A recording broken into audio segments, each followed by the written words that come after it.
இது வெற்றியின் நேரம். வேதம் வைத்திருக்கிறவர்கள் கரங்களை உயர்த்தி காண்பிப்போம்.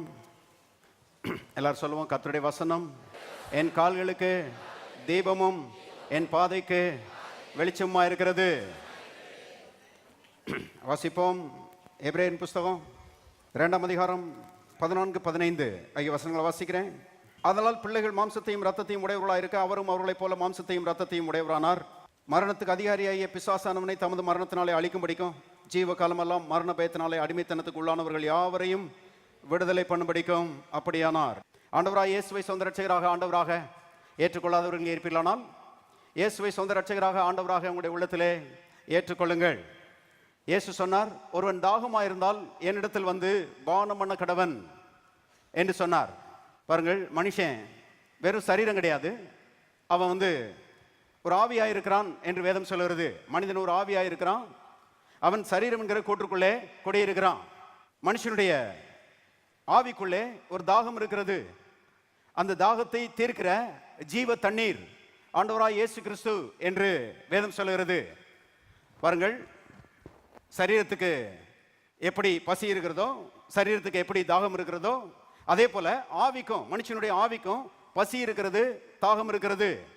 சரீரத்தில் பசி எடுத்தா சாப்பிட்டு பாருங்க அந்த பசியை ஆற்றிக் கொள்ளுகிறோம். தாகத்தை நல்ல ஐஸ் தண்ணியை குடிச்சு தீர்த்து கொள்ளுகிறோம்.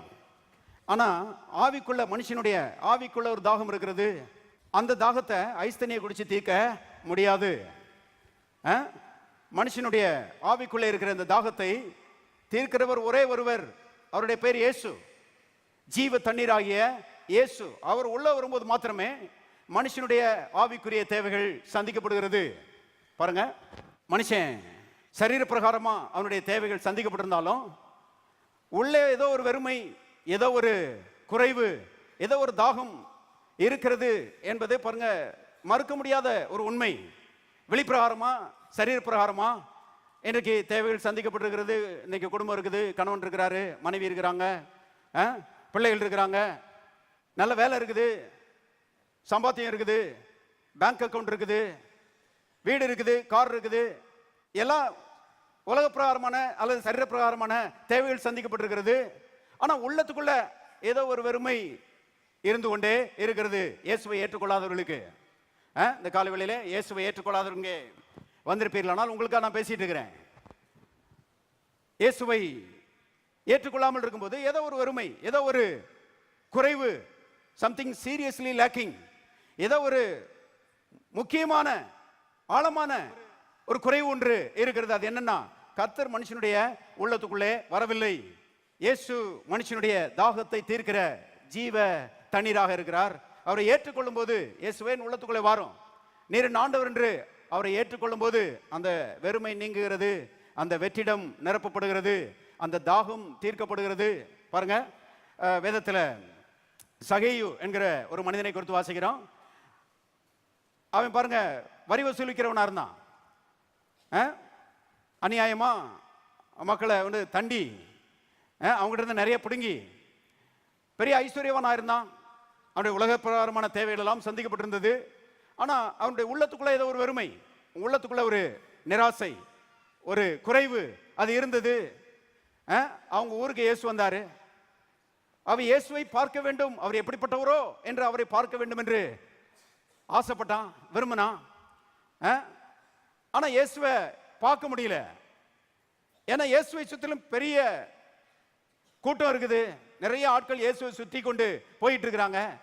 இவனும் கட்டையா இருக்கிறான், குள்ளமா இருக்கிறான். ஆகவே இவனுக்கு கர்த்தரை இயேசுவை பார்க்க முடியல. ஆனா இயேசுவை பார்க்க வேண்டும் என்கிற ஒரு விருப்பம் இருந்தது. வேதத்தில் எழுதப்பட்டிருக்கிறது, இயேசு வருகிற வழியில முன்னால ஓடி ஒரு காட்டத்தி மரத்து மேல ஏறி உட்கார்ந்துக்கிட்டான், இயேசுவை எப்படியாவது பார்த்துடணும்னு. இயேசு அங்கே வருகிறார். அந்த பாதையில கரெக்டா காட்டத்தி மரத்து பக்கத்தில் வந்த உடனே நின்னுட்டாரு. நின்ன உடனே சொல்லுகிறாரு, சகைவே நீ சீக்கிரமா இறங்கி வா, இன்றைக்கு நான் உன் வீட்டிலே தங்க வேண்டும் அப்படின்னு சொல்றாரு.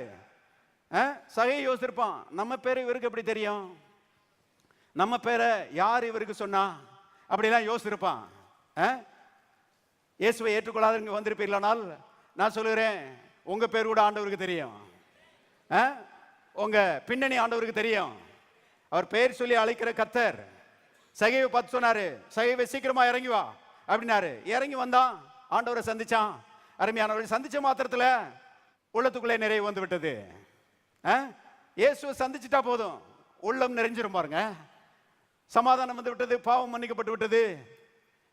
இப்ப ஆண்டவரை பார்த்து சொல்றான், ஆண்டவரே யார்ட்டையாவது நான் எதையாவது அநியாயமா வாங்கியிருந்தா நாளத்தினையாக என்ன செய்கிறேன், திரும்ப கொடுக்குறேன். என் ஆஸ்தியில பாதியை வித்து ஏழைகளுக்கு கொடுக்குறேன். பாருங்க, பிடுங்குற ஆளு கொடுக்குற ஆளா மாறிட்டான். ஆண்டவர் வந்து ஒரு ஆளையே அற்புதமா மாற்றுகிறவர். உள்ளத்துக்குள்ள ரொம்ப நிறைவு பைபிள் போட்டிருக்குது. அவன் இயேசுவை அழைத்து கொண்டு சந்தோஷத்தோட தன் வீட்டுக்கு போனான் எழுதப்பட்டிருக்கிறது. இது வரைக்கும் அந்த சந்தோஷம் இல்லை. இயேசு வரும்போதுதான் உண்மையான சந்தோஷம் வருகிறது என்பதை தெரிந்து கொள்ளுங்கள். இயேசு இல்லைன்னா மற்ற எல்லாம் இருந்தும் வாழ்க்கை ஒரு ஜீரோ.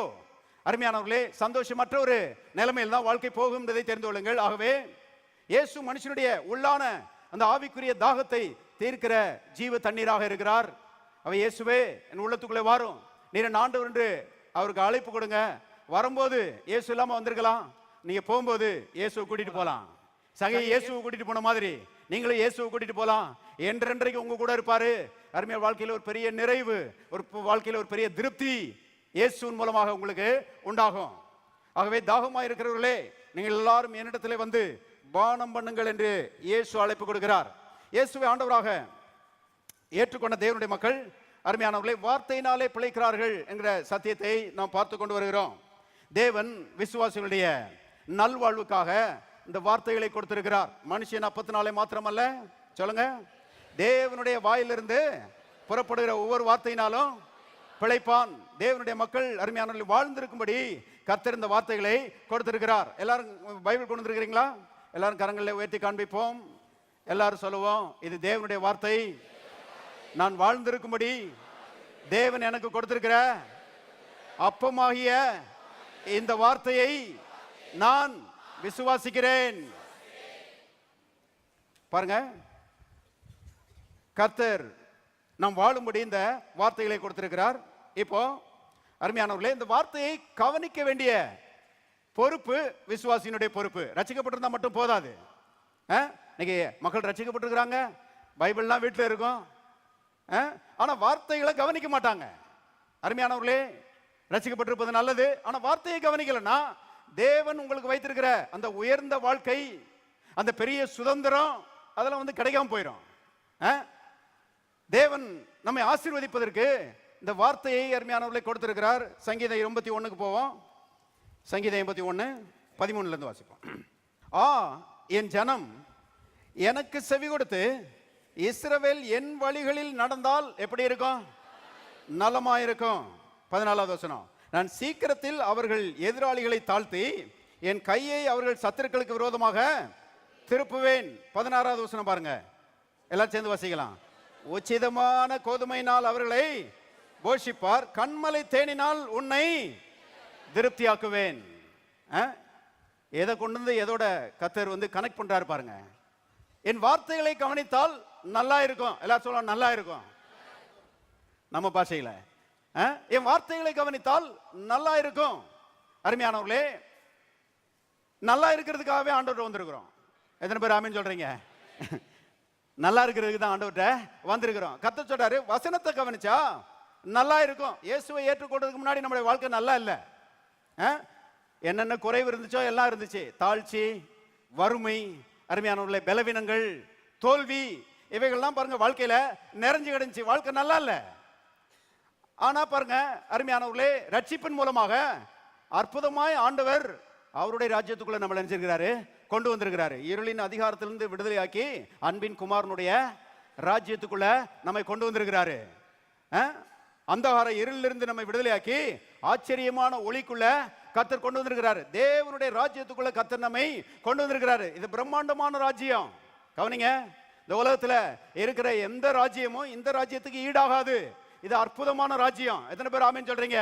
இங்க இருக்கிற ராஜா இருக்கிறாரே, இவரை போல ஒரு ராஜா அந்த உலகத்துல யாருமே கிடையாது. இவரை போல அன்பு நிறைந்தவர், இவரை போல ஏராளமானவர், இவரை போல தாராளமானவர், அருமையானவர்களே, யாருமே கிடையாது. இந்த ராஜா தம்முடைய பிரஜைகளை ரொம்ப அற்புதமா பார்த்துக் கொள்கிறவர். கவனிங்க, அப்படிப்பட்ட ஒரு ராஜ்யத்துக்குள்ள வந்திருக்கிறோம். இங்க இல்லாத நன்மைகளே கிடையாது. எல்லா நன்மைகளும் இந்த ராஜ்யத்துக்குள்ள கொட்டி கிடக்கிறது. அருமையானவர்களே, எல்லா நன்மைகள் இருந்தாலும் அது எல்லாம் பாருங்க ஆட்டோமேட்டிக்கா பலிக்காது. அந்த நன்மைகளை எல்லாம் நாம் பெற்று அனுபவிக்கும்படி அதற்கு தேவன் ஒரு வழியை வைத்திருக்கிறார். அதுதான் வசன வழி. வசனங்கிற வழியை கர்த்தர் அருமையானவர்களை வைத்திருக்கிறார். அந்த வசனங்கிற ரூட்ல போனா கர்த்தர் சொல்றாரு, உச்சிதமான கோதுமையினால் நான் உன்னை போஷிப்பேன், கண்மலை தேனினால் நான் உன்னை திருப்தியாக்குவேன். எத்தனை பேர் கர்த்தருடைய வசனத்தை விசுவாசிக்கிறீங்க? எல்லாரும் சொல்லுவோம், உச்சிதமான கோதுமையினால் தேவன் என்னை போஷிக்கிறார், கண்மலை தேனினால் தேவன் என்னை திருப்தியாக்குகிறார். மறுபடியும் சொல்லுவோம், உச்சிதமான கோதுமையினால் தேவன் என்னை போஷிக்கிறார், கண்மலை தேனினால் தேவன் என்னை திருப்தியாக்குகிறார். பாருங்க பாருங்க, வசனத்தை கவனிக்கிற ஆட்களுக்கு உயர் ரகமான வாழ்வு, வாழ்வின் பெருக்கத்தை கர்த்தர் செய்திருக்கிறார், வைத்திருக்கிறார். இதனாலதான் பாருங்க மார்த்தாள்கிட்ட கர்த்தர் சொன்னாரு, மார்த்தாளே மார்த்தாளே, நீ அநேக காரியங்களை குறித்து கவலைப்பட்டு கலங்குகிறாய். தேவையானது ஒன்றே, தேவையானது 10 கிடையாது. நீ 1008 பிரச்சனைகளை மனசுல வச்சுக்கிட்டு 1008 காரியங்களுக்கு நேராக மனசை செலுத்தி கவலையினாலும் பாரத்தினாலும் நிறைந்திருக்கிறாய் மார்த்தாளே. தேவையானது ஒன்றே, அது என்னன்னா வசனத்தை கவனிக்கிற மனது, வசனத்தை கவனிக்கிற ஒரு உள்ளம். அது இருந்துச்சுன்னா உன் வாழ்க்கை ரொம்ப சந்தோஷமா இருக்கும், உன் வாழ்க்கை ரொம்ப சமாதானத்தோட இருக்கும் என்று கர்த்தர் மார்த்தாளுக்கு சொல்லுகிறார். கவனிங்கள். ஆகவே பாருங்க, தேவனுடைய வார்த்தையை கவனிக்கிற ஒரு உள்ளம், தேவனுடைய வார்த்தையை கவனிக்கிற ஒரு மனது நமக்கு இருக்குமானால் ஜீவன் பெருகும் என்று கர்த்தர் சொல்லுகிறார், வாழ்வு பெருகும் என்று கர்த்தர் சொல்லுகிறார். எப்படி கவனிக்கணுமா? கர்த்தருடைய வார்த்தையை வாசிக்கலாம். நீதிமொழிகளின் புத்தகம் 8ஆம் அதிகாரம் 34வது வசனம் பாருங்க. என் வாசற்படியில் நித்தம் விழித்திருந்து என் கதவு நிலையருகே காத்திருந்து எனக்கு செவி கொடுக்கிற மனுஷன் பாக்கியவான். 35வது வசனம் பாருங்க. என்னை கண்டடைகிறவன் ஜீவனை கண்டடைகிறான். போதும் பாருங்க, என் வாசற்படியிலே நித்தம் விழித்திருந்து கதவு நிலையருகே காத்திருந்து எனக்கு செவி கொடுக்கிற மனுஷன் ஆசீர்வதிக்கப்பட்டவன். என்னை கண்டடைகிறவன் என்னத்தை கண்டடைகிறான்? ஜீவனை கண்டடைகிறான். கவனிங்க, எப்போ நேரம் கிடைக்கும், எப்போ கர்த்தருடைய வார்த்தையை கொஞ்சம் வாசிக்கலாம், எப்போ கர்த்தருடைய வார்த்தையை அறிக்கை பண்ணலாம், எப்போ கர்த்தருடைய வார்த்தையில கேட்கலாம் அப்படிங்கிற கர்த்தருடைய வார்த்தையில நாட்டமா இருக்கிற ஒரு மனுஷன் நிச்சயமா அவன் ஆசீர்வதிக்கப்பட்டிருப்பான். அருமையானவர்களே, அவனுடைய வாழ்க்கையில கர்த்தர் எல்லா விதமான நன்மைகளையும் பெருக செய்ய வல்லவராயிருக்கிறார். கவனிங்கள், கர்த்தர் அவருடைய வார்த்தையின் மூலமாகத்தான் வாழ்வை கொடுக்கிறார். அந்த வார்த்தை சொல்லுகிறது, அருமையானவர்களே, அவர் நம்மை எல்லா பயத்திலிருந்து என்ன செய்திருக்கிறார்? விடுதலையாக்கி இருக்கிறார். வசனம் எனக்கு போதும், நல்லா இன்னைக்கு நல்லா இருக்கிறேன்னா, அருமையானவர்களே, ரட்சிக்கப்பட்ட ஆரம்பத்திலிருந்து இப்படி பிடிச்சுக்கிட்டேன் நான். எனக்கு வேற எதுவும் வேணாம், எனக்கு வசனம் போதும், இதுதான் என்னுடைய அர்ப்பணிப்பு. எனக்கு வார்த்தை போதும், எனக்கு தேவன் போதும், அவருடைய வார்த்தை போதும் சொல்லி இவ்விதமாக நின்றதுனால அருமையானவர்களே, எட்டி பிடிக்க முடியாத உயரத்துக்கு கர்த்தர் என்னை கொண்டு வந்திருக்கிறார். கவனிங்கள், ஏன்னா அவருடைய வார்த்தைக்குள்ளதான் எல்லா விதமான வாழ்வும் இருக்கிறது. அந்த வசனம் சொல்லுகிறது, கர்த்தர் நம்மை எல்லாம் பயத்திலிருந்தும் விடுதலையாக்கி இருக்கிறார். இயேசு சிலுவையில பாடுபட்டு ரத்தம் சிந்தி அருமையானவர்கள் நம்முடைய பயங்களை எல்லாம் சுமந்து தீர்த்து நம்மை எல்லா விதமான பயத்திலிருந்தும் விடுதலையாக்கி இருக்கிறார். வேதத்தில் எழுதப்பட்டிருக்கிறது, குமாரன் உங்களை விடுதலையாக்கினால் மெய்யாகவே நீங்கள் விடுதலை ஆவீர்கள். பாருங்க, இது மெய்யான ஒரு விடுதலை. ஏன்னா இது தேவன் கொடுத்த விடுதலை. இன்னைக்கு அநேகர் பாருங்க விடுதலைக்காக மனுஷன் ஓடுறாங்க. மனிதர்கள் கொடுக்கிறதெல்லாம் பொய்யான விடுதலை, அது சாதாரணமான விடுதலை, அது தற்காலிகமான விடுதலை. அருமையானவர்களே, ஆனா கர்த்தர் கொடுப்பாரானால் அது மெய்யான விடுதலை, அது அற்புதமான விடுதலை, அது நிரந்தரமான விடுதலை. ஆண்டவராய் இயேசு நம்மை பயத்திலிருந்து அவிதமாக விடுதலையாக்கி இருக்கிறார் என்பதை தெரிந்து கொள்ளுங்கள். அதனாலதான் ஏதாவது ஒரு விடுதலை வேணும் அப்படின்னா கர்த்தரையும் அவருடைய வார்த்தையும் அணுகணுமே ஒழிய மனுஷன்ட்ட போகக்கூடாது. மனுஷன் நம்மளை மெய்யான ரீதியில் என்ன செய்ய முடியாது, விடுதலையாக்க முடியாது. ரொம்ப நாளைக்கு முன்னாடி பாருங்க, ஒரு பற்றி எனக்கு தெரியும். அவர் சதா குடிச்சிட்டே இருப்பார். ஒரு எப்போதும் குடிக்கிற மகன் பாருங்க, அவர் குடிமகன். அவர் ஆண்டவர் மேல விசுவாசம் வைக்கிறதுக்கு பதிலாக மனுஷனை தேடி போக ஆரம்பிச்சார். யாரோ சொன்னாங்களா அவர்கிட்ட, கேரளாவில் ஒரு மறுவாழ்வு மையம் இருக்கிறது, அங்கே 40 நாள் பயிற்சி கொடுக்குறாங்க. அங்கே நீங்கள் ஒரு ஃபீஸ் கட்டி 40 நாள் அங்கே இருந்தீங்கன்னா அங்கே ஒரு பயிற்சி கொடுக்குறாங்க. சில காரியங்களை உங்களுக்கு என்ன செய்வாங்க, போதிப்பாங்க, சில பயிற்சிகளை கொடுப்பாங்க, சாப்பாட்டு காரியங்கள் எல்லாம் சிலது சொல்லிக் கொடுப்பாங்க. அதெல்லாம் நீங்கள் பின்பற்றினீங்கன்னா குடியிலிருந்து நீங்கள் விடுதலை ஆகிடலாம்னு சொல்லி யாரோ சொல்லியிருக்கிறாங்க. உடனே இவர் காசெல்லாம் எடுத்துக்கிட்டு கேரளாவில் மறுவாழ்வு மையத்துக்கு போயிட்டா இருப்பாருங்க. போய் அங்கே 40 நாள் தங்கி இருந்து அவங்க கொடுக்குற அந்த சாப்பாடை சாப்பிட்டுக்கிட்டு இவர் குடிக்காமல் அவங்க பார்த்துக்கிட்டாங்க. சாப்பாடெல்லாம் சாப்பிட்டுட்டு பாருங்க, அவங்க சொன்ன அந்த பயிற்சியை மேற்கொண்டு அப்படியே இருந்தார். 40 நாள் கழித்து அவர்கிட்ட அந்த ஃபீஸ் எல்லாம் வாங்கிட்டு, சரி நாங்கள் சொல்லி கொடுத்ததுபடி நடந்துக்கோங்க, நீங்கள் குடியிலிருந்து என்ன செய்யலாம், விடுதலையோட வாழலாம், போய் நாங்கள் சொல்லி கொடுத்ததுபடி என்ன செய்யுங்க வாழுங்கன்னு சொல்லி அனுப்பி விட்டாங்க. வந்தார், அவங்க சொல்லி கொடுத்த அந்த முறைமையின்படி கொஞ்ச நாள் இருந்தார். கிட்டத்தட்ட ஒரு 10 நாள் தாக்கு பிடிச்சாரு. அப்புறம் திரும்ப குடிக்க ஆரம்பிச்சிட்டாரு. திரும்ப குடிக்க ஆரம்பிச்சா அந்த விட்டு வந்த அந்த 50 நாளையும் சேர்த்து குடிக்க ஆரம்பிச்சிட்டாரு. கவனிங்க, அதனாலதான் சொல்றேன், மனுஷன் கொடுக்குற விடுதலை அது நிரந்தரமான விடுதலை இல்லை. ஆனா இங்க சில ஆட்கள் இருக்கிறாங்க, எனக்கு தெரியும், எப்போதும் குடிச்சவங்க. ஆனா இன்னைக்கு குடியெல்லாம் கீழே காலு கீழே போட்டு மிதிச்சு ஆண்டாண்டு காலமாக ராஜாக்களை போல வாழ்ந்து கொண்டிருக்கிறார்கள். ஏன்னா இயேசு கொடுக்கிற விடுதலை நிரந்தரமான விடுதலை. எத்தனை பேர் ஆமென் சொல்றீங்க? இயேசு நிரந்தரமான விடுதலை கொடுக்கிறாருங்க. எல்லாத்துலயும் அப்படிதான்.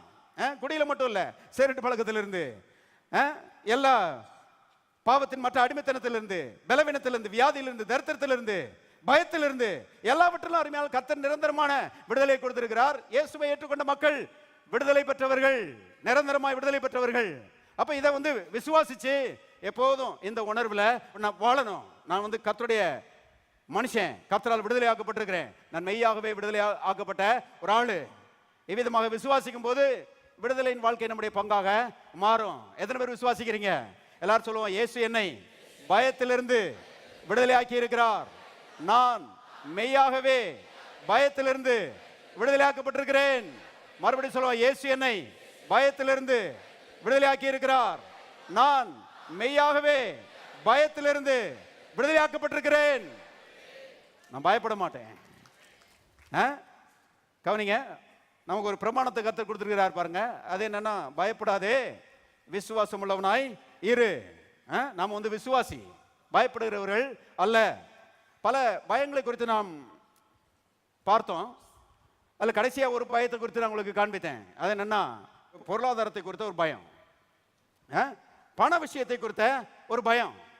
அருமையானவர்களே, இந்த பயத்திலிருந்து கர்த்தர் நம்ம என்ன செய்திருக்கிறார், விடுதலை ஆக்கி இருக்கிறார். கல்வாரி சிலுவையிலே தான் நடந்திருக்கிறது.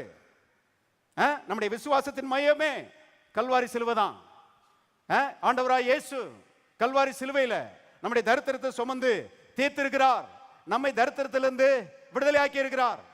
அருமையானவர்களே, அவருடைய ஐஸ்வர்யத்தை நமக்கு என்ன செய்திருக்கிறார், பண்டமாற்றம் செய்திருக்கிறார். அவரை விசுவாசிக்கிறவர்கள் தரித்திரத்தை குறித்து பயப்பட வேண்டிய அவசியமே கிடையாது. உலகத்தில் இருக்கிற மக்கள் பயப்படுறாங்க. இயேசு சொன்னார் இல்லையா, எண்ணத்தை உண்போம், எண்ணத்தை குடிப்போம், எண்ணத்தை உடுப்போம் என்று அஞ்ஞானிகள் நாடி தேடுகிறார்கள். உலகத்தில் இருக்கிற மனுஷன் இன்னைக்கு அதை தான் தேடிட்டு இருக்கிறான் பாருங்க. சாப்பாட்டுக்கு என்ன செய்வோம், உடுத்துறதுக்கு என்ன செய்வோம், வீட்டு வாடகைக்கு என்ன செய்வோம், பிள்ளைக்கு ஃபீஸ் கட்டுறதுக்கு என்ன செய்வோம், பால் காசுக்கு என்ன செய்வோம், நாளைக்கு என்ன செய்வோம், அடுத்த வாரத்துக்கு என்ன செய்வோம், அடுத்த மாசத்துக்கு என்ன செய்வோம், அடுத்த வருஷத்துக்கு என்ன செய்வோம், இல்லாம போயிருமோ என்ற பயத்துல தான் அருமையான இன்னைக்கு உலக மனுஷன் செய்யறான், வாழ்ந்து கொண்டிருக்கிறான். இதனாலதான் பாருங்க, ஒருத்தருக்கு ஒருத்தர் சண்டை, ஒருத்தருக்கு ஒருத்தர் பிச்சு பிடுங்கி, ஒருத்தருக்கு ஒருத்தர் பாருங்க ஒரே போராட்டத்தில் வாழுகிறார்கள். இந்த பொருளாதார பிரச்சனை இருக்குது, இது சமுதாயத்தில் தலைவிரிச்சு ஆடுது, இது பெரிய பிரச்சனையா இருக்கிறது. கவனிங்க, ஆனால் கர்த்தரை விசுவாசிக்கிற நமக்கு இயேசு என்ன சொல்றாரு, எண்ணத்தை உண்போம், எண்ணத்தை குடிப்போம், எண்ணத்தை உடுப்போம் என்று கவலைப்படாதிருங்கள். எல்லாம் சொல்லுங்க, கவலைப்படாதிருங்கள். இவைகளெல்லாம் உங்களுக்கு வேண்டியவைகள் என்று உங்கள் பரமபிதா என்ன செய்திருக்கிறார்? அறிந்திருக்கிறார். உங்களுக்கு ஒரு அப்பா இருக்கிறாரு, அவர் தான் பண விஷயத்துல உங்களுக்கு ஊற்றா இருக்கிறாரு. உங்களுக்கு ஒரு அப்பா இருக்கிறாரு, அவர் தான் பண விஷயத்துல உங்களுக்கு ஆதாரமா இருக்கிறாரு. அவர் உங்களை குறித்து கரிசனையுடையவராக இருக்கிறதுனால பண விஷயத்தை குறித்து என்ன செய்யாதீங்க, கவலைப்படாதீங்க, பயப்படாதீங்க. பணத்துக்காக அவரை விசுவாசியுங்கள், அவரை ஆதாரமாக வையுங்கள் என்று கர்த்தருடைய ஆவியானவர் சொல்லுகிறார். அருமையானவர்களே, நம்ம அப்பா நம்மை குறித்து என்ன செய்யறாரு? கரிசனையா இருக்கிறாரு. அவர் ரொம்ப அன்புள்ளவர், நமக்காக எல்லாவற்றையும் என்ன செய்திருக்கிறார்? ஆயத்தம் பண்ணி வச்சிருக்கிறார்னு பைபிள்ல போட்டிருக்குது. அவரை நேசிக்கிறவர்களுக்கு அவர் உண்டு பண்ணி வைத்திருக்கிற, அவர் ஆயத்தம் பண்ணி வைத்திருக்கிற நன்மைகள் மிக பெரிதா இருக்கிறது என்று எழுதப்பட்டிருக்கிறது. நிறைய நன்மைகளை ஆயத்தம் பண்ணி வச்சிருக்கிறாரு நம்ம அப்பா. இன்னைக்கு நம்ம தேசத்துல பாருங்க, இந்த பெற்றோர்கள் பிள்ளைகளை நேசிக்கிறது ரொம்ப விசேஷமா தான் இருக்குது. நம்ம தேசம் ரொம்ப விசேஷமான ஒரு தேசம். வெளிநாட்டிலலாம் இப்படி கிடையாது. வெளிநாட்டிலலாம் பாருங்க, பிள்ளைகளுக்கு 18 வயசு ஆயிடுச்சுன்னா நீ போயிட்டு வான்னு அனுப்பி விட்ருவாங்களாம். நீ போயிட்டு வா, போய் சம்பாதிச்சு உன் வாழ்க்கையை நீ செய்ய பார்த்துக்கோன்னு சொல்லி 18 வயசு ஆனவுடனே பிள்ளைகளை அனுப்பிடுவாங்களாம். ஆனா நம்ம தேசம் வித்தியாசமான தேசம் பாருங்க. நம்ம தேசத்துல பெற்றோர்கள் அருமையான பிள்ளைகளை ரொம்ப என்ன செய்யறாங்க? நேசிக்கிறாங்க. அவங்களுக்காக என்னென்ன நன்மையெல்லாம் ஆயத்தப்படுத்தணுமோ எல்லா நன்மைகளும் ஆயத்தப்படுத்திட்டு இருக்கிறாங்க பாருங்க. அன்னைக்கு ஒரு நாள் ரோட்ல ஓரமா நின்றுட்டு இருந்தேன். அங்க இன்சூரன்ஸ் கம்பெனில இருந்து ஒரு பிரதர் வந்தாரு. அவர் வந்த உடனே பிரைஸ் தி லார்ட் பாஸ்டர்னாரு. என்ன பிரதர் இன்சூரன்ஸ் கம்பெனில இருந்து வர்றீங்க அப்படின்னு அவர் சொன்னாரு. பாஸ்டர் உங்களுக்கு தெரியாதா, எனக்கு பேரன் பிறந்திருக்கிறான் பாஸ்டர், அவனுக்காக ஒரு இன்வெஸ்ட்மெண்ட் பண்ணிட்டு வந்துட்டேனாரு. அவனுக்கு ஒரு முதலீட பண்ணிட்டு வந்துட்டேன். ஏன்னா அவன் ஒரு 18 வயசு 19 வயசு வரும்போது சில லட்சங்கள் அவனுக்கு வந்து கிடைக்கிற மாதிரி தாத்தா அவனுக்கு எல்லாத்தையும் ஏற்பாடு பண்ணிட்டு வந்துடு. அடே அப்பா, பேரன் எப்படி நேசிக்கிறார் பாருங்க. இன்னொரு பிரதர் பார்த்தேன் பாருங்க. அவரு சொன்னார் பாஸ்டர் எனக்கு வந்து பையன் பிறந்திருக்கிறான், எங்க ஏரியாவில் ஒரு ஸ்கூல் இருக்குது, நல்ல ஸ்கூலு. அவன் 3 வருஷம் கழிச்சு அந்த ஸ்கூலுக்கு படிக்க வருவான். ஆனா இப்பவே போய் அந்த கரஸ்பாண்டன்ட்டை பார்த்து கொஞ்சம் பணத்தை அந்த டொனேஷன் மாதிரி கொடுத்து என் பையனுக்கு சீட்டை நான் வந்து ரிசர்வ் பண்ணிட்டேன் பாஸ்டர் அப்படின்னாரு. அப்பா, பிள்ளையை எப்படி நேசிக்கிறாங்க பாருங்க. பெற்றோர்கள் பம்பரமா சுத்தி பிள்ளைகளுக்கு வேண்டிய நன்மைகள் எல்லாம் என்ன செய்யறாங்க? சேர்த்து வைக்கிறாங்க. ஏன்னா பிள்ளைகளை அவ்விதமா என்ன செய்யறாங்க? நேசிக்கிறாங்க. நான் சொல்கிறேன், நம்மை பார்க்கல நம்ம அப்பா அருமையான 1000 மடங்கு நம்மை நேசிக்கிறவராக இருக்கிறார். ஆமென். 1000 மடங்கு நம்மை நேசிக்கிறவராய் இருக்கிறார் அருமையானவர்களே. அப்ப அவர் நமக்காக ஏற்படுத்தி வைத்திருக்கிற நன்மைகள் எவ்வளவு பெருசா இருக்கும் கொஞ்சம் யோசிச்சு பாருங்க. நிச்சயமா ரொம்ப பெருசா தான் இருக்கும். கர்த்தர் நமக்காக நம்முடைய மகிமைக்காக நன்மையானவைகளை ஆயத்தம் பண்ணி இருக்கிறார். அதை கண் இது வரைக்கும் பார்த்ததில்லை, காது கேட்டதில்லை, நம்முடைய மனதில் தோன்றினதில்லை. தேவ ஆவியானவர் சத்தியத்தின் மூலமாக நமக்கு என்ன செய்கிறார்? வெளிப்படுத்துகிறார் எழுதப்பட்டிருக்கிறது. எத்தனை பேர் ஆண்டவருடைய பிள்ளைகள் விசுவாசிக்கிறீங்களா? ஆண்டவர் பெரிய நன்மைகளை உங்களுக்காக ஆயத்தம் பண்ணி வச்சிருக்கிறாருன்னு எல்லாரும் கரங்களை உயர்த்தி சொல்லுவோம். நான் தேவனுடைய பிள்ளை, என் தேவன் எனக்காக நன்மையானவைகளை ஆயத்தம் பண்ணி வைத்திருக்கிறார்.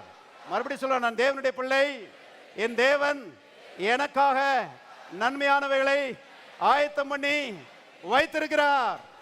ஆமென். கரங்களை தட்டி சோதரிப்போம். ஹல்லேலூயா. அதனாலதான் பாருங்க, இயேசு சொல்லுகிறாரு, முதலாவது தேவனுடைய ராஜ்யத்தை அவருடைய நீதியும் தேடுங்கள், அப்பொழுது இவைகளெல்லாம் உங்களுக்கு கூட கொடுக்கப்படும். எல்லாரும் சொல்லுங்க, கூட கொடுக்கப்படும். ஆவிக்குரிய மக்கள் இருக்கிறாங்களே தலையில நம்புறாங்க. ஆண்டவர்கிட்ட வந்துட்டா நமக்கு ஒண்ணுமே இருக்கக்கூடாது பிரதர். இவங்க சொல்றது என்னன்னு சொல்றாங்கன்னா, இருக்கிறதெல்லாம் எடுத்துட்டு போயிடுவார் போல. இல்லைங்க, இயேசு அப்படி சொல்லாதீங்க. இருக்கிறதெல்லாம் எடுக்கிறவர் இல்லைங்க, இல்லாததெல்லாம் கொடுக்கிறவர் அவரு.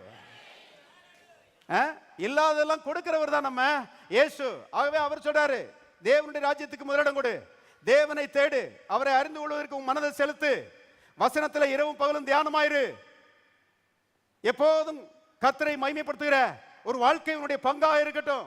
அப்பொழுது இவைகளெல்லாம் சாப்பிடுறதுக்கு, உடுத்துறதுக்கு, குடிக்கிறதுக்கு, ஓட்டிட்டு போறதுக்கு, குடியிருப்பதற்கு வேண்டிய எல்லா நன்மைகளையும் கர்த்தர் நமக்கு கூட கொடுக்கிறவராக இருக்கிறார். பிசாசு பாருங்க, ஆவிக்குரிய மக்களுடைய மனசை பரட்டி விட்டான். நீங்க ஆண்டவர்கிட்ட வந்துட்டா நம்ம வந்து ஒன்றும் இல்லாம தான் இருக்கணும், நம்ம ஓட்டாண்டிகள தான் இருக்கணும்னு சொல்லி அப்படி இன்னைக்கு தலையில அருமையானவர்களை மக்கள் நம்புகிறார்கள். ஆகவே தரித்திரம் இவங்களை வந்து ஆண்டுகிடுச்சு பாருங்க. தரித்திரத்திலிருந்து விடுதலையாக முடியாம கஷ்டப்பட்டு இருக்கிறாங்க ஆண்டவருடைய மக்கள். அருமையான கவனிக்க வேண்டியது அவசியமா இருக்கிறது. விசுவாசிக்கிறவர்களுக்கு தேவன் எப்படி இருக்கிறாராம் வாசிக்கலாம். ரோமர்கள் நிருபம் 10ஆம் அதிகாரம் 12வது வசனம். யூதன் என்றும் கிரேக்கன் என்றும் வித்தியாசமே இல்லை, எல்லாருக்கும் கர்த்தரானவர் தம்மை தொழுது கொள்கிற யாவருக்கும் எப்படி இருக்கிறார்? ஐஸ்வர்ய சம்பன்னராக இருக்கிறார். God is overall rich to the believer. அருமையானவர்களே, விசுவாசிக்கிறவர்களுக்கு கர்த்தர் ஐஸ்வர்ய சம்பன்னராக இருக்கிறார். ஏழையா இருக்கிறான்னு போடல. நம்ம அப்பா ஏழையா, ஒன்றும் இல்லாதவரா, ஓட்டாண்டியா? இல்லைங்க. நீங்க பாருங்க, பாஸ்டர் சொல்லுவாங்க, ஒரு கிராமத்தில் ஒருத்தர் 100 ஆடு வச்சிருந்தாலே அவரை பெரிய பண்ணையாருன்றாங்க. ஒருத்தர் பட்டணத்தில் ஒரு 4 வீடு வச்சிருந்தாலே அவரை பெரிய பணக்காரர்ன்றாங்க. நம்ம ஆண்டவரை பற்றி எழுதப்பட்டிருக்கிறது, அவர் வானத்துக்கும் பூமிக்கும் சொந்தக்காரர். அப்ப அவரை என்ன சொல்றதுங்க? நான் சொல்லுறேன், அவரை போல ஐஸ்வர்யவான் இந்த உலகத்தில் யாருமே கிடையாது. அவ்வளவு பெரிய ஐஸ்வர்யவான். விசுவாசிக்கிறவர்களுக்கு அவர் எப்படி இருக்கிறார்? ஐஸ்வர்ய சம்பன்னராக இருக்கிறார். ஒரு மொழிபெயர்ப்பு சொல்லுகிறது, NAS new American standard version சொல்லி ஒரு மொழிபெயர்ப்பு சொல்லுகிறது, அவர் வந்து is abounding in riches for the believer. விசுவாசிகளுக்கு என்று ஐஸ்வர்யத்தின் பெருக்கத்தை உடையவராக இருக்கிறார். எனக்கு வாசிச்ச உடனே ரொம்ப பரவசமாயிடுச்சு. விசுவாசிகளுக்கு என்று கர்த்தர் ஐஸ்வர்யத்தின் பெருக்கத்தை உடையவராக இருக்கிறார் என்று எழுதப்பட்டிருக்கிறது. கர்த்தாவே உமக்கு ஸ்தோத்திரம். ஆவிக்குரிய மக்கள் நினைச்சிட்டாங்க, இதை விட்டுட்டாங்க. இது எப்ப இந்த ஐஸ்வர்யத்தின் பெருக்கம் விசுவாசியுடைய வாழ்க்கையில பலிக்கும்? எப்ப பலிக்கும்னா, கர்த்தரை விசுவாசிச்சு அவரை ஆதாரமாக வைக்கணும். கர்த்தர் தான் எனக்கு ஆதாரம். பயத்தெல்லாம் தூக்கி எரிஞ்சிட்டு கர்த்தருடைய தேவைகளை சந்திக்கிறவராக இருக்கிறார். என்னுடைய எதிர்கால தேவைகளை கர்த்தர் பூர்த்தி செய்கிறவராக இருக்கிறார். அவர் தான் என்னுடைய ஊற்று, அவர் தான் என் ஆதாரம் சொல்லி அவரை பாருங்க விசுவாசிக்கும் போது அவருடைய ஐஸ்வர்யத்தின் பெருக்கம் நம்முடைய வாழ்க்கையில பலிக்கும் என்பதை தெரிந்து கொள்ளுங்கள். ஆனா அவர் ஐஸ்வர்யம் உள்ளவராக இருந்தோம். அருமையானவர்களே, நான் வந்து தரித்திரத்தை தான் நம்புகிறேன், நான் தரித்திரமா தான் இருப்பேன் அப்படின்னு சொன்னா கர்த்தருடைய ஐஸ்வர்யம் நம்முடைய வாழ்க்கையில் என்ன செய்யாது? பலிக்காது. சில மக்கள் அப்படி இருக்கிறாங்க பாருங்க. பிரதர், தரித்திரர்கள் பாக்கியவான்கள், தரித்திரம் தான் மேன்மையான அனுபவம். ஐஸ்வர்யம் இருந்துச்சுன்னா ஐஸ்வர்யவான்கள் பரலோகத்துக்கு போக முடியாது. அதனால நான் வந்து தரித்திரமா தான் இருக்க போறேன் அப்படின்னு சொல்லி அருமையானவர்களே இன்னைக்கு நிறைய பேர் அப்படி இப்போ கங்கணம் கட்டிட்டு இருக்கிறாங்க. அப்படிப்பட்டவங்களுக்கு ஆண்டவர் என்ன செய்ய முடியாது? உதவி செய்ய முடியாது. நிறைய ஊழியக்காரரும் நிறைய விசுவாசிகளும் இந்த இடத்துல இருக்கிறாங்க. நாங்க தரித்திரமா தான் இருப்போம், நான் ஆண்டவருக்காக தரித்திரமா தான் இருப்போம்னு சொல்லி அவ்விதமாக தரித்திரத்தை இவங்க பிடிச்சிக்கிட்டாங்க. தரித்திரம் இவங்களை என்ன செய்ய மாட்டேங்குது? விட மாட்டேங்குது. ஊழியக்காரரும் விசுவாசிகளும் ஒட்டுமொத்தமா சேர்ந்து தரித்திரத்தை என்ன செய்யறாங்க? விசுவாசிக்கிறாங்க. சபைக்கு ஏதாவது ஒரு ஸ்பீக்கர் வாங்கணும், ஏதாவது ஒரு ஆம்பிளிஃபையர் வாங்கணும், ஏதாவது ஒரு மைக் வாங்கணும் அப்படின்னா முடியல. ஏன்னா ஐஸ்வர்யத்தை வேண்டாம்னு சொல்லி உதறி தள்ளியாச்சு, தரித்திரத்தை பிடிச்சிட்டாச்சு. ஆகவே ஏதாவது ஒரு நன்மை வாங்கணும்னா ஒன்றும் முடியல பாருங்க. ஒரு சபையை பற்றி நான் கேள்விப்பட்டேன். பாஸ்டர் ஒரு அறிவிப்பு கொடுத்தாராம். என்ன அறிவிப்பு கொடுத்தாராம்? சர்ச்சில் ஒரு விற்பனை திருவிழா நடத்துவோம், ஒரு சேல் நடத்துவோம். என்ன சேலு? கொஞ்சம் பிரியாணி வடையெல்லாம் கொஞ்சம் விற்போம்னாராம். சகோதரி நீங்க அந்த சகோதரி நீங்க கொஞ்சம் ஒரு 10 பிரியாணி செஞ்சுட்டு வாங்க, நீங்க ஒரு 20 சாம்பார் வடை கொண்டு வாங்க, எல்லாம் எடுத்து சபையில் ஒரு சேல் நடத்துவோம், ஒரு விற்பனை நடத்துவோம். அந்த விற்பனையில் வர்ற லாபத்தை வச்சு நாம ஸ்பீக்கர் வாங்கிடலாம் அப்படின்னாராம். எப்படி பார்த்தீங்களா? ஐஸ்வர்யத்தை வேண்டான்னு சொல்லி செழிப்பை வேண்டான்னு சொன்னா இதுதான் நிலைமை. இப்படி சொல்லிட்டா போதும் பாருங்க. சில விசுவாசிகளுக்கு நான் கொண்டு வர்றேன் 10 பாக்கெட்டு பிரியாணி, சாம்பார் வடை தானே நான் கொண்டு வரேன் அப்படின்னு சொல்லிட்டு அருமையானவர்களே மக்கள் கொண்டு வர்றாங்க. சில பிரியாணியை வாயில வைக்க முடியாது, ஏன்னா பிரியாணி செய்ய தெரியாதவங்களாம் செஞ்சு கொண்டு வருவாங்க. இதை வேண்டாம் வெறுப்பா வாங்கிட்டு போற ஆட்கள் செய்யறாங்க இருக்கிறாங்க. இதை வச்சு பாருங்க, கடைசியில இதுல வர்ற லாபத்தை வச்சு ஒரு ஸ்பீக்கர் என்ன செஞ்சிட்டோம், வாங்கிட்டோம். இவ்வளவு கஷ்டமா நான் கேட்கிறேன். ஆனா எங்களை போல செழிப்ப விசுவாசிச்சா ஒரு ஸ்பீக்கர்ல 4 ஸ்பீக்கர் ஓடுற ஓட்டத்துல வாங்கிட்டு போயிடலாங்க. ஹலோ, இருக்கிறீங்களா எல்லாரும்? நம்முடைய தேவன் செழிப்பின் தேவன். செழிப்பை நம்புகிற விசுவாசிகள் இருந்தாங்கன்னா அவங்க என்ன சொல்லுவாங்க, இந்த பிரியாணி விற்கிறதெல்லாம் வேணான்றுவாங்க. எத்தனை ஸ்பீக்கர் வாங்கணும் சொல்லுங்க, இந்தாங்க ஒரு செக்கு, 1 2 வாங்கிக்கங்கன்னு சொல்லி டக்குன்னு நினைச்சுவாங்க, எழுதி கொடுத்துட்டு போயிடுவாங்க. நான் சொல்லுறேன், அப்படிப்பட்ட சபை தான் நம்ம சபை, செழிப்பின் சபை. ஆமென். எத்தனை பேர் விசுவாசிக்கிறீங்க நம்ம ஆண்டவர் செழிப்பின் ஆண்டவர்னு? அருமையானவர்களே, அவர் ஐஸ்வர்யத்தின் தேவன். தம்மை விசுவாசிக்கிற யாவருக்கும் அவர் ஐஸ்வர்ய சம்பன்னராயிருக்கிறார். இப்போ அப்படி பிடிக்கணும் ஆண்டவரை. ரட்சிக்கப்பட்டிருந்தா மட்டும் போதாது, பாவம் மன்னிக்கப்பட்டிருந்தா மட்டும் போதாது. ரட்சிக்கப்பட்டு பாவம் மன்னிக்கப்பட்டிருக்குது, பரலோகத்துக்கு போவோம்ங்கிற நிச்சயம் இருக்குது, எல்லாம் நல்லதுதான். ஆனா இந்த பூலோகத்தில் எப்படி வாழ போறீங்க? செழிப்பாய் வாழும்போது தான் செழிப்பின் தேவன் இந்த உலகத்தில் இருக்கிறார் என்பதை மற்றவர்களுக்கு என்ன செய்ய முடியும், காண்பிக்க முடியும். ஆகவே அருமையானவர்களே, நம்முடைய தேவன் பாருங்க, செழிப்பின் தேவனாய் அவர் இருக்கிறார் என்பதை தெரிந்து கொள்ளுங்கள். அவரை ஆதாரமாக ஊற்றாக வைக்க வேண்டும், அதான் நம்முடைய வேலை. அவரை விசுவாசிக்கணும். என் தேவன் செழிப்பின் தேவன். எதிர்கால தேவைகளை பற்றி நான் என்ன செய்ய மாட்டேன், பயப்பட மாட்டேன். என் தேவன் அற்புதமாய் சந்திக்கிறவராய் இருக்கிறார். இதுவரைக்கும் என்னுடைய தேவைகளை சந்தித்திருப்பாரானால் எதிர்காலத்தில் ரொம்ப ஜோரா சந்திப்பார். எத்தனை பேர் ஆமென் சொல்றீங்க? இதுவரைக்கும் உதவின எபனேசர் எதிர்காலத்திலேயும் உதவி செய்வார், பண விஷயத்தில் உதவி செய்வார். அருமையானவர்களே, இதைத்தான் பாருங்க, எலியா அந்த விதவைக்கு சொல்லி கொடுக்குறான். இந்த ஊழியக்காரன் அந்த விதவைக்கு எவ்வளவு பெரிய உதவி செஞ்சிட்டான் பாருங்க. சாரி பார்த்து விதவை 1 ராஜாக்கள் 17ஆம் அதிகாரத்தில் அவளை பற்றி எழுதப்பட்டிருக்கிறது. ஊர்ல பெரிய பஞ்சம், இருந்ததெல்லாம் காலி ஆயிடுச்சு.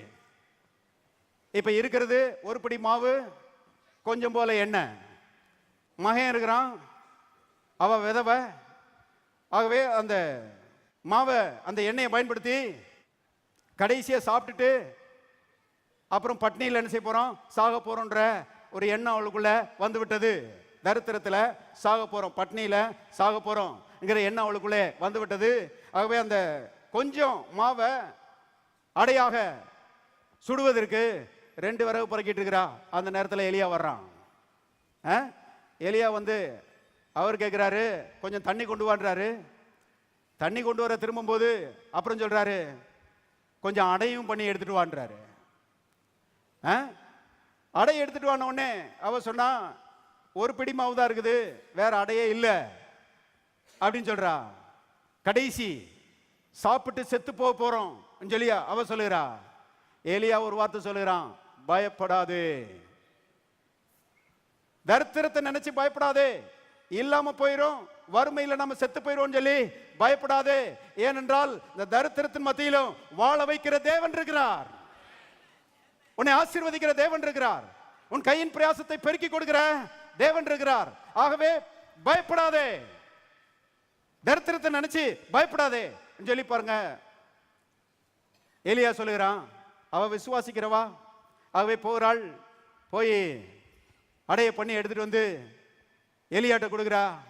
கொடுத்துட்டு பார்த்தா மாவு பானையில மாவு பெருகுது, எண்ணெய் கலசத்துல எண்ணெய் பெருகுது. கர்த்தரை ஆதாரமாக அவள் வைக்கிறாள். எதிர்காலத்தை குறித்த பயத்தை தூக்கி எறிகிறாள், கர்த்தரை சார்ந்து கொள்கிறாள். கர்த்தர் பெருக்கத்தை என்ன செய்கிறாரு, கட்டளையிடுகிறாரு. இதுதான் இன்றைக்கும் அருமையானவர்களே கர்த்தரை ஆதாரமாக வைத்த மக்களுக்கு நடக்கிற அற்புதம். வேதத்தில் எழுதப்பட்டிருக்கிறது, உன் கூடையும் மாப்பு செய்கிற உன் தொட்டியும் என்ன செய்யப்பட்டிருக்கும், ஆசீர்வதிக்கப்பட்டிருக்கும். கர்த்தர் அதை ஆசீர்வதிப்பார். அரிசி வாளியில அரிசி குறையாது, எண்ணெய் பானையில எண்ணெய் குறையாது, மாவு பானையில மாவு குறையாது. கர்த்தர் அதிலே ஆசீர்வாதத்தை கட்டளையிட்டு இருக்கிறார், அங்கே பெருகிக் கொண்டே இருக்கும். ஆமென். தேவன் பெருக்கத்தின் தேவன். நாம அவரை ஆதாரமா செய்யணும், வைக்கணும். நீர் தான் ஆதாரம், நீர் தான் ஊற்று என்று அருமையான கர்த்தரை ஆதாரமாக ஊற்றாக நாம் வைக்க வேண்டும் என்பதை தெரிந்து கொள்ளுங்கள். வாசிக்கலாம். யோவேல் தீர்க்கதரிசியின் புஸ்தகம் 2:26 நீங்கள் சம்பூர்ணமாய் சாப்பிட்டு திருப்தி அடைந்து உங்களை அதிசயமாய் நடத்தி வந்த உங்கள் தேவனாகிய கர்த்தருடைய நாமத்தை துதிப்பீர்கள். எல்லாரும் சேர்ந்து வாசிங்க. என் ஜனங்கள் ஒருபோதும் வெட்கப்பட்டு போவதில்லை. பாருங்க, இதை நான் விளங்குற மாதிரி சொல்றேன். என்னை ஆதாரமாக வைத்த என் ஜனங்கள் பண விஷயத்திலே ஒருபோதும் வெட்கப்பட்டு போவதில்லை. என்னை ஆதாரமாக வைக்கிற என் ஜனங்கள் பண விஷயத்தில் ஒருபோதும் என்ன செய்வதில்லை, வெட்கப்பட்டு போகிறதில்லை. என்ன ஆவாங்களாம், அவர்கள் சம்பூர்ணமாய் சாப்பிட்டு திருப்தி அடைவார்கள் என்று கர்த்தர் சொல்லுகிறார். உலகத்தில் குறைவு இருக்குது, உலகத்தில் கடன் பிரச்சனை இருக்குது, உலகத்தில் தரித்திரம் இருக்குது, உலகத்தில் இல்லாமல் இருக்கிறது. மக்கள் பாருங்க பசியிலும் பட்னியிலையும் கஷ்டப்படுறாங்க. ஆனால் ஆண்டவருடைய மக்களுக்கு ஆண்டவர் வாக்கு பண்ணுகிறார், என்னை ஆதாரமாக வச்சிருக்கிறையா, நீ சம்பூர்ணமாய் சாப்பிட்டு திருப்தி அடைவாய். இருக்கிறீங்களா? பாருங்க, கர்த்தர் அவிதமாக நம்மை ஆசீர்வதிக்கிறவர். எலியாவை பற்றி கொஞ்சம் யோசித்து பாருங்க. எலியா அவனும் பாருங்க கர்த்தரை ஆதாரமாக வச்ச ஒரு ஆளு. அவனுடைய நாட்களில் ராஜா இருக்கிறாரே, இஸ்ரவேலின் ராஜா, ராஜாவும் ராணியும் ஆண்டவரை விட்டுட்டு விக்கிரகங்களை வணங்குறதுக்கு என்ன செஞ்சாங்க, போயிட்டாங்க. பாகால் என்கிற விக்கிரகத்தை வணங்குறதுக்கு போயிட்டாங்க. கர்த்தரை விட்டு பின்வாங்கி போயிட்டாங்க. இஸ்ரவேல் மக்கள் இருக்கிறாங்களே, அவங்களும் இந்த ராஜாவும் ராணியும் போற பாதையில் இவங்களும் போயிட்டாங்க. கவனிங்க, ஏன்னா வழக்கமே அப்படித்தானே, மன்னன் எப்படியோ மக்கள் அப்படியேன்னு. மன்னன் போற பாதையில் இவங்களும் என்ன செஞ்சிட்டாங்க, போயிட்டாங்க. இவங்களும் கர்த்தரை விட்டு பின்வாங்கி போய் பாகால் விக்கிரகத்தை வணங்க ஆரம்பிச்சிட்டாங்க. ஆனா இது மத்தியில எலியாவை பாருங்க, எலியா வந்து கர்த்தரை பின்பற்றுகிறதுல ரொம்ப வைராக்கியமா இருக்கிறாரு. ராஜால இருந்து சாதாரண குடிமகன் வரைக்கும் எல்லாரும் கர்த்தரை விட்டுட்டு போயிட்டாங்க. ஆனா அந்த எலியா அவருடைய அர்ப்பணிப்பு என்னன்னா, நீங்க எல்லாரும் போனாலும் நான் கர்த்தரை விட்டு என்ன செய்ய மாட்டேன், போக மாட்டேன். என்ன மாதிரி அர்ப்பணிப்பு பாருங்க. செத்தாலும் சாமியனை ஒழிய ஆண்டவர் விட்டு நான் போகவே மாட்டேன். எத்தனை பேர் ஆமேன்னு சொல்றீங்க? இப்படிதான் பாருங்க, கர்த்தர்னா இப்படி வைராக்கியமா இருக்கணும். சும்மா ஏனோ தானே இருக்கக்கூடாது, மேலோட்டமா இருக்கக்கூடாது. ஆத்துல ஒரு கால் சேத்துல ஒரு கால் வைக்கிறது இல்ல. அருமையானவர்களே, கர்த்தர்னா கர்த்தர் தான். ராஜானாலும் சரி, ராணினாலும் சரி, யாருனாலும் சரி, யாரும் நீங்க கர்த்தரை விட்டு போனாலும் நான் கர்த்தரை விட்டு என்ன செய்ய மாட்டேன், போக மாட்டேன். எனக்கு ஜீவன் அவர் தான் அப்படின்னு சொல்லி அருமையானவர்களே, அவ்விதமாக கர்த்தரை பற்றி கொள்கிற இந்த விசுவாசத்துல எலியா ரொம்ப உறுதியா இருக்கிறாரு. இப்படி உறுதியா இருக்கிற ஆட்களுக்கு கர்த்தர் என்ன சொல்றாரு தெரியுமா? தம்மை பற்றி உத்தம இருதயத்தோடு இருக்கிறவர்களுக்கு தம்முடைய வல்லமை விளங்க பண்ணும்படி கர்த்தருடைய கண்கள் பூமி எங்கு என்ன செய்கிறது, உலாவிக் கொண்டிருக்கிறது. கர்த்தர் அப்படி பார்த்துட்டே இருக்கிறாரு. யாரு இந்த மாதிரி எலியாவை போல என்னை ஆதாரமாக வச்சிருக்கிறா? யாரு இந்த மாதிரி என் மேல வைராக்கியமா இருக்கிறா? யாரு என்னை குறித்து உத்தமமா இருக்கிறா என்பதை கர்த்தர் பார்த்துட்டே இருக்கிறாரு. அப்படிப்பட்டவர்களுக்கு தம்முடைய வல்லமையை கர்த்தர் என்ன செய்கிறார், விளங்க பண்ணுகிறார். தம்முடைய தூதர்களை அனுப்புகிறார், தம்முடைய ஆவியை அனுப்புகிறார், தம்முடைய அனுகூலங்களை அனுப்புகிறார். அப்படிப்பட்ட ஆட்களை கர்த்தர் வந்து என்ன செய்கிறாரு, அற்புதமாய் ஆசீர்வதிக்கிறார். ஆமென். அவங்க பாருங்க பஞ்ச காலத்துல கூட சம்பூர்ணமா என்ன செய்வாங்க, சாப்பிடுவாங்க, திருப்தியா சாப்பிடுவாங்க. கர்த்தர் எலியாட்ட வர்றாரு. எலியாட்ட வந்து சொல்றாரு, நீ போ அந்த ராஜாட்ட போய் சொல்லு, நான் சொல்லுகிற வரைக்கும் தேசத்துல மழை பெய்யாது, தேசத்துல பஞ்சம் உண்டாகும் அப்படின்னு சொல்லி நீ போய் சொல்லிட்டு வா அப்படின்னு சொல்லி எலியாட்ட சொல்றாரு. சில ஆட்கள் இருக்கிறாங்க பாருங்க ஆவிக்குரிய வட்டாரத்துல, என்ன பிரதர் இந்த மாதிரி ஆண்டவர் போய் பஞ்சம் உண்டாகும்னு சொல்லிட்டுறாரு, பஞ்சத்தை இந்த மாதிரி வர வச்சுட்டாரு அப்படின்னு சொல்லி சொல்றாங்க. அருமையான கர்த்தர் பஞ்சத்தை வர வைக்கலங்க. நல்லா கவனிங்க, கர்த்தர் பஞ்சத்தை அவரா பார்த்து பஞ்சத்தை போடுறவர்ல. ஆனா மக்கள் கர்த்தரை விட்டுட்டு பிசாசிகளுக்கு பாருங்க இடம் கொடுக்கும்போது, அவிசுவாசத்துக்கு இடம் கொடுக்கும்போது, அருமையானவர்களே இவங்களே பஞ்சத்தை வருவித்துக் கொள்கிறார்கள். இவங்க தான் பஞ்சத்துக்கு என்ன செய்யறாங்க, இடம் கொடுக்குறாங்க. மற்றபடி கர்த்தர் வந்து யார் மேலேயும் பஞ்சத்தை என்ன செய்யறது இல்ல, போடுறது இல்ல. நம்முடைய ஆண்டவர் நல்லவராகவே இருக்கிறாரு. கர்த்தர் என்ன விளையாண்டுட்டா இருக்கிறாரு? இன்னைக்கு மதுரைக்கு பஞ்சத்தை அனுப்புவோம், நாளைக்கு சென்னைக்கு பஞ்சத்தை அனுப்புவோம், நாளை கழிச்சு கோயம்புத்தூருக்கு பஞ்சத்தை அனுப்புவோம். கர்த்தர் விளையாண்டுட்டு இருக்கிறாரா? கர்த்தர் நல்லவருங்க, நம்ம ஆண்டவர் ரொம்ப நல்லவர். ஆனா மக்கள் பாருங்க இவங்க இவங்களுடைய ஆவிக்குரிய அணுகுமுறை தான் அருமையானவர்களே இவங்க வாழ்க்கையில தீமைகளையோ நன்மையையோ கொண்டு வருகிறது. நல்ல விதத்தில் கர்த்தரை பற்றி கொண்டு நல்ல விதத்தில் கர்த்தரை விசுவாசிக்கும் போது அருமையானவர்களே கர்த்தர் செழிப்பை கட்டளையிடுகிறார். கர்த்தரை விட்டுட்டு தூர போகும்போது இவங்களே பஞ்சத்தை செய்யறாங்க, வருவித்துக் கொள்கிறார்கள். மக்களுடைய ஆவிக்குரிய அணுகுமுறை ரொம்ப முக்கியம். நாம் எதை விசுவாசிக்கிறோமோ அதன் அடிப்படையில் தான் நம்ம வாழ்க்கையில காரியங்கள் நடக்கும். திருப்புங்க 2 நாளாகமத்தின் புஸ்தகம் 7ஆம் அதிகாரம் 14வது வசனம் பாருங்க.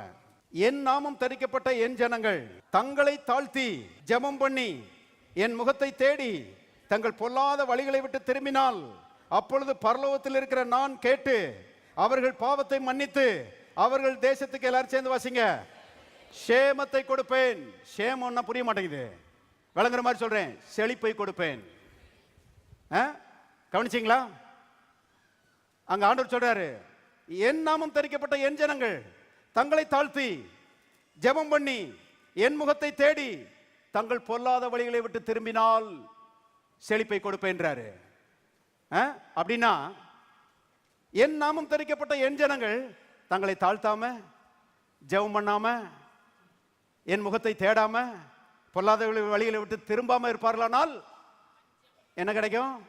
சேமம் கிடைக்காது, பஞ்சம்தான் வரும். அப்ப மக்களுடைய அணுகுமுறை தான், ஆவிக்குரிய அணுகுமுறை தான் பஞ்சத்தையோ அல்லது செழிப்பையோ நிர்மாணிக்கிறது என்பதை தெரிந்து கர்த்தர் செய்கிறது இல்ல. கர்த்தர் அன்றைக்கு இன்றைக்கும் நல்லவராகவே இருக்கிறார் என்பதை தெரிந்து கொள்ளுங்கள். கர்த்தர் அருமையானவர்களே, அவர் எப்போதும் செழிப்பின் தேவன் தான். அவர் எலியாட்ட சொல்றாரு, போ அங்க போய் ஆகாப்ட சொல்லு, நான் சொல்ற வரைக்கும் தேசத்துல மழை பெய்யாது, பஞ்சம் உண்டாகும். அப்புறம் எலியாட்ட சொல்றாரு, நீ கேரித்த ஆற்றங்கரையில் போய் ஒளிஞ்சுக்கோன்றாரு. எதுக்கு ஒளியணும்? ஏன்னா இந்த ஆகாப் ராஜா இருக்கிறானே, அவன் எலியாவை கொல்றதுக்கு என்ன செய்யறான்? வகை தேடுறான். அவன் எவ்வளவு பெரிய முட்டாள் பாருங்க. இந்த ஆகாப் ராஜா என்ன யோசிக்கிறான்? இந்த தேசத்துல பஞ்சம் வர்றதுக்கு காரணம் எலியா தான். இந்த எலியா தானே சொன்னாரு மழை பெய்யாதுன்னு, இவர் தான் காரணம் அப்படின்னு சொல்லி இவரை கொல்றதுக்கு பாக்குறாங்க. என்ன மாதிரி ஒரு அறிவீனம்! அருமையானவர்களே, இவங்க செய்த தப்பு, இவங்க கர்த்தரை விட்டுட்டு பின்வாங்கி இவங்க வேற பக்கம் போய் அவிசுவாசத்தில் கிடக்கிறதுனால தேசத்துல பஞ்சம் வந்துச்சு. இப்ப மனம் திரும்பி கர்த்தரை பற்றி கொள்வதற்கு பதிலா இந்த எலியாவை கொல்லணும்னு நினைக்கிறான் ராஜா, அறிவில்லாத ராஜா.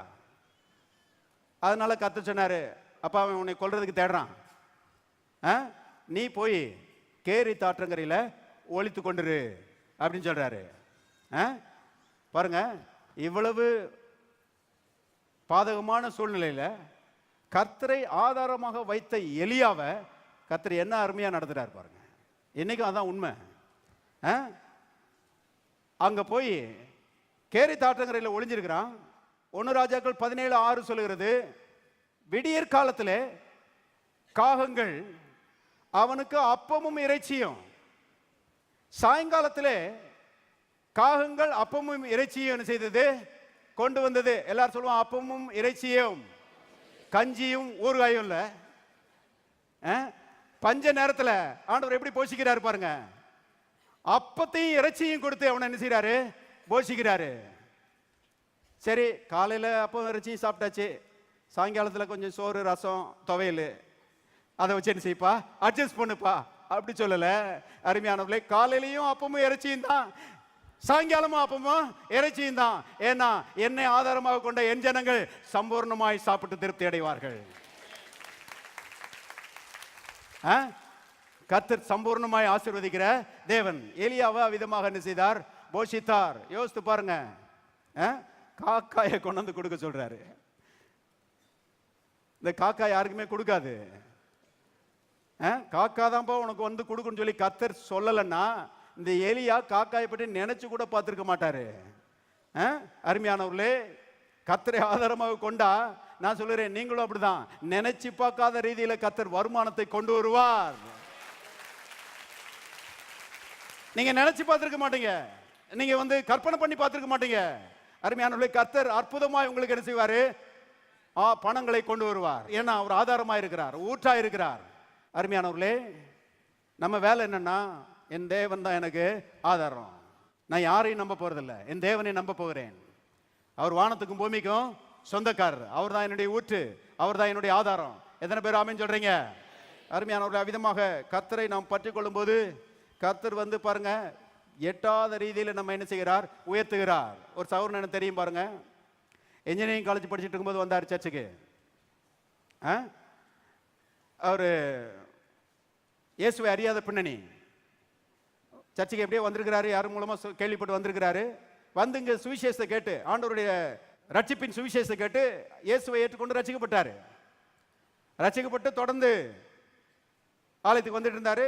அவர் குடும்பத்தில் யாருமே ஆண்டவரை தெரிஞ்சுக்கிட்டவங்க இல்லை, இவர் தான் முதல் ரட்சிக்கப்பட்டிருக்கிறாரு. ஆலயத்துக்கு வந்துட்டு இருக்கும்போது பாஸ்டர் பிரசங்கம் பண்ணாங்களாம், உன்கிட்ட இருக்கிறதுல அந்த கொஞ்சத்துல தசமபாகத்தை கொடுத்து நீ கர்த்தரை ஆதாரமாக வை. இன்னைக்கு நீ ஏழையா இருக்கலாம், ஆனா எதிர்காலத்தில் நீ ஏழையா இருக்க மாட்ட. அவர் சொல்றாரு, பாஸ்டர் பொதுவா எல்லாருக்கும் பேசுறாங்க, ஆனா அன்னைக்கு இந்த வார்த்தைகள் எனக்குன்னு பேசின மாதிரி இருந்துச்சுன்றாரு. இருக்கிறதுல கொஞ்சத்துல கர்த்தருக்கு கொடுத்து கர்த்தரை ஆதாரமா வை அப்படின்னு சொன்ன அந்த வார்த்தை அவருக்கு வந்து ரொம்ப ஆழமா பதிஞ்சிருச்சு. ஆகவே பாருங்க, காணிக்க நேரத்தில் பாக்கெட்டு தடவி பார்த்தாராம், கொஞ்சம் சில்லறைகள் தான் இருந்துச்சான்.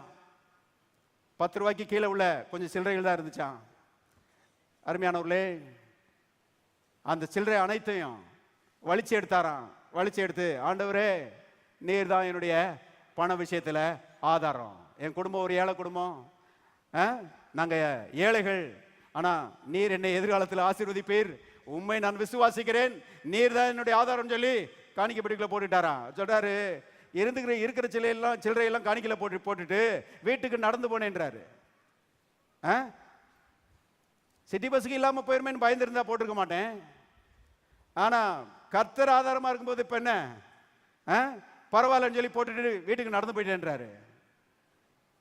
அருமையானவர்கள், இன்னைக்கு அவர் எங்க இருக்கிறார் தெரியுமா? அமெரிக்காவில் இருக்கிறாரு. இன்னைக்கு அமெரிக்காவில் இருக்கிறாரு. அவருடைய மாச சம்பளம் எவ்வளவு தெரியுமா? 5 லட்சம் ரூபா. ஒரு மாசத்துக்கு 5 லட்சம் ரூபா சம்பளம் வாங்குறாரு. போன மாசம் எனக்கு ஒரு இமெயில் அனுப்பியிருந்தாரு, பாஸ்டர் அமெரிக்காவில் ஆண்டவர் எனக்கு அருமையான வீட்டை கொடுத்துருக்கிறாரு, சொந்த வீட்டை கொடுத்துருக்கிறாரு. அது மட்டுமல்ல, இந்த கிரீன் கார்டுன்னு சொல்றாங்க பாருங்க, அது என்னமோ அமெரிக்க பிரஜா உரிமைன்னு சொல்றாங்க. இந்த கிரீன் கார்டு கிடைக்கிறதுக்கு மக்கள் வந்து தவம் கிடக்குறாங்க அமெரிக்கால. கிடைச்சிராதா, நமக்கு கிடைச்சிராதான்னு சொல்லி வெளிநாட்டில இருந்து போனவங்களுக்கு இந்த கிரீன் கார்டுக்காக அவ்வளவு தூரம் வெயிட் பண்றாங்க. இவர் சொல்றாரு, நான் எந்த பிரயாசமும் படல பாஸ்டர், அது பாட்டுல வந்துருச்சு கிரீன் கார்டு எனக்கு அப்படின்றாரு. அருமையானவர்களே, எவனையும் மேன்மைப்படுத்தவும் பலப்படுத்தவும் உம்மாலே ஆகும். எளியவனை குப்பையிலிருந்து உயர்த்துகிறார், சிறியவனை புழுதியிலிருந்து தூக்கி எங்க உட்கார வைக்கிறாரு? ராஜாக்களோட உட்கார வைக்கிறாரு. கர்த்தர் ஆதாரமா வச்சு பாருங்க. நான் சொல்லுறேன், அவரை உயர்த்தின கர்த்தர் உங்களை உயர்த்துவார். எல்லாரும் கரங்களை தட்டி கர்த்தரை சோதரிப்போம். ஹல்லேலூயா.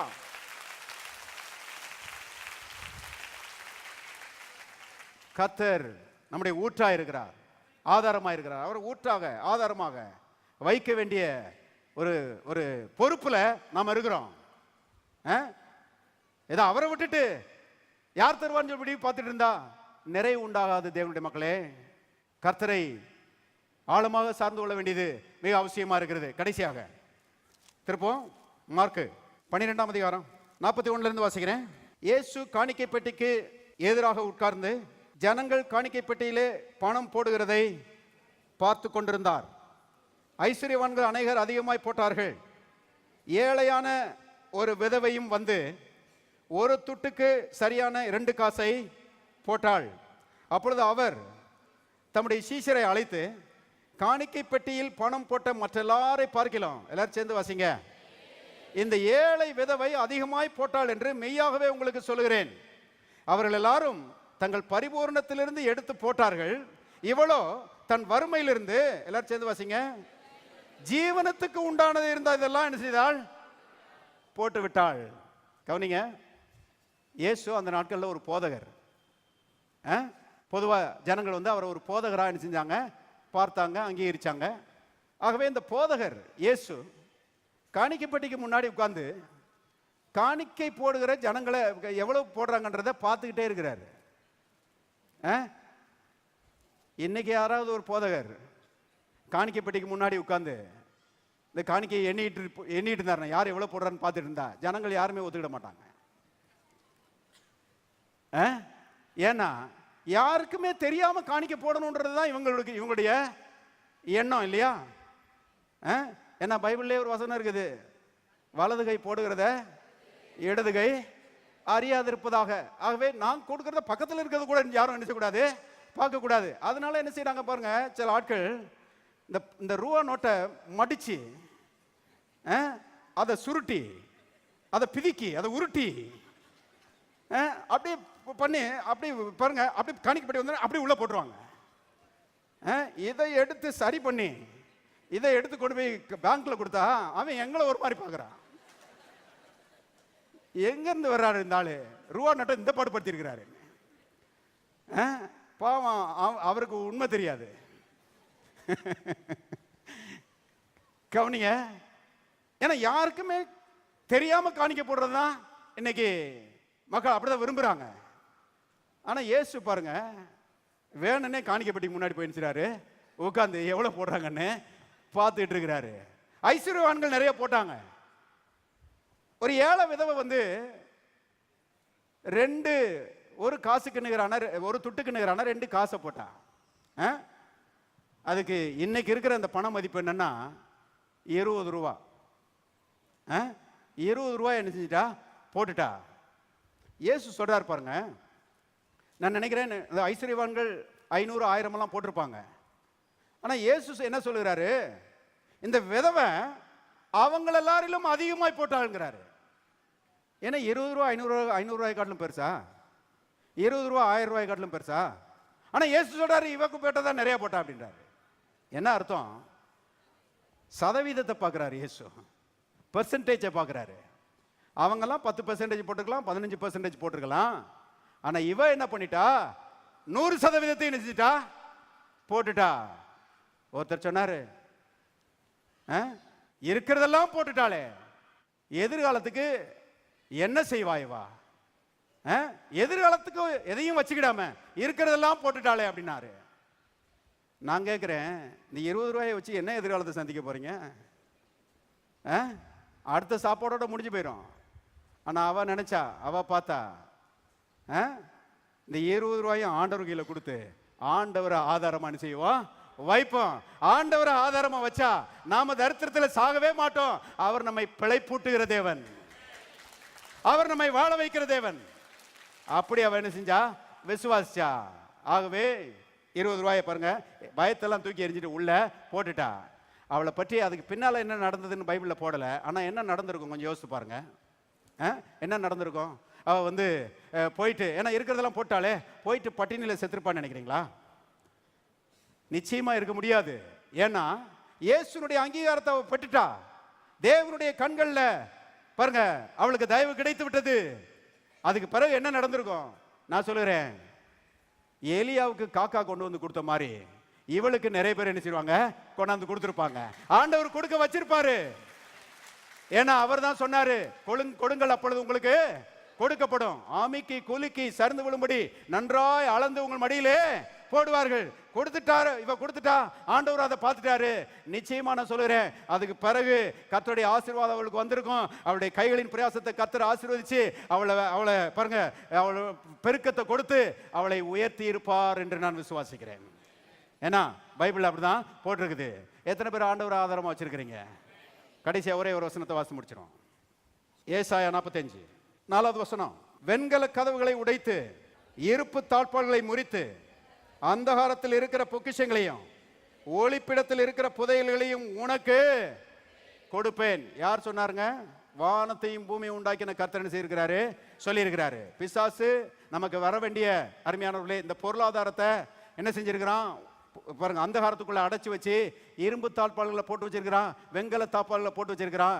இப்போ கர்த்தரை விசுவாசிக்கிறவர்களுக்கு, கர்த்தரை ஆதாரமாக வைக்கிறவர்களுக்கு கர்த்தர் என்ன செய்கிறாரா, அந்த வெண்கல கதவுகளை உடைச்சு அந்த இருப்பு தாழ்பால்களை முறிச்சு அந்த கதவை திறந்து பிசாசு வைத்திருக்கிற அந்த ஒளிப்படத்தில் வைத்திருக்கிற அந்த புதையல்களை எடுத்து இன்றைக்கு நமக்கு கொடுக்கிறவராக இருக்கிறார். அவர் அப்படி கொடுக்கிறவராய் சப்ளை பண்ணுகிறவராக இருக்கிறதுனால என் எதிர்காலத்தை குறித்து நான் கவலைப்படவே மாட்டேன். என் தேவன் அற்புதமாய் என் தேவைகளை சந்திக்கிறவராக இருக்கிறார். எல்லாரும் கரங்களை வேறு சொல்லுவோம். கர்த்தர் வெண்கல கதவுகளை உடைத்து, இருப்பு தாழ்பாள்களை முறித்து, அந்தகாரத்தில் இருக்கிற புதையல்களையும் ஒளிப்பிடத்தில் இருக்கிற பொக்கிஷங்களையும் எடுத்து எனக்கு கொடுப்பார். விசுவாசிக்கிறீங்களா? எல்லாரும் கரங்களை தட்டி கர்த்தரிப்போம். Thank you, Lord. எங்கள் முகவரி ஜீவ வார்த்தை ஆலயம், Madakkulam road, Palanganatham bus stand வழி, மதுரை, தென்னிந்தியா. தேவன் தாமே உங்களை ஆசீர்வதிப்பாராக. ஆமென்.